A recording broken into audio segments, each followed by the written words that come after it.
So how does the beachfront property, as far as your property lines, how does that work here?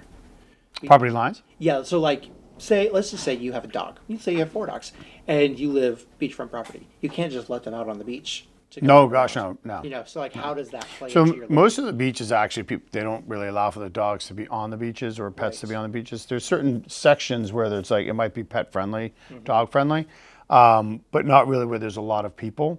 So I mean, it's no different than your primary home. There's a Yeah. lot, Sure. and that's where you're That's kind where it of is, and that's your lot line. You're stuck with that. Mm-hmm. Okay.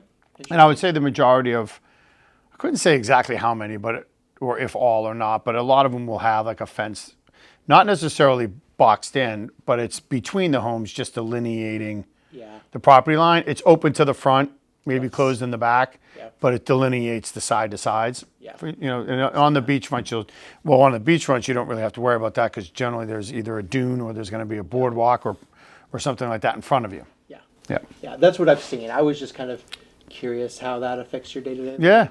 Yeah. Because I mean, as far as like for me, that would be of concern, right? Because I care more about my dog than your mom. So Right. so like I'm gonna be like, well, I don't really care about your rules. I'm gonna let him run on the beach, kind Right. of thing.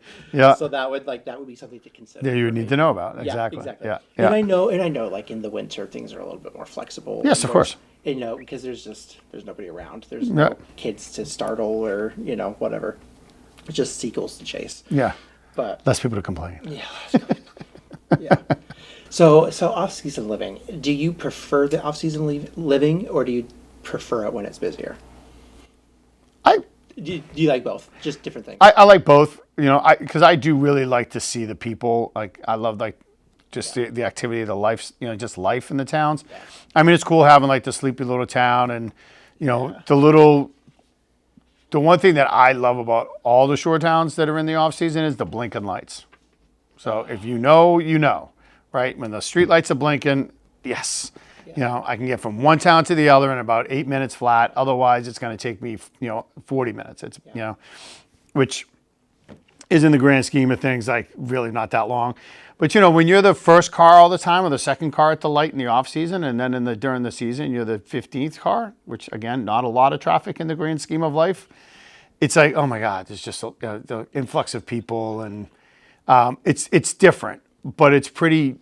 I like it when everybody's here. Again, it's just that one, it brings life to the town that we don't normally have either. Like all of a sudden, there's you have your concerts at night, you have the farmers markets, up on in certain areas in the towns. They have more parades. There's more activity. There's like.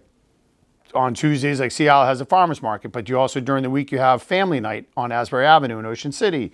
So there's different activities that go on that are great for us that live here year round because it doesn't happen in the off season.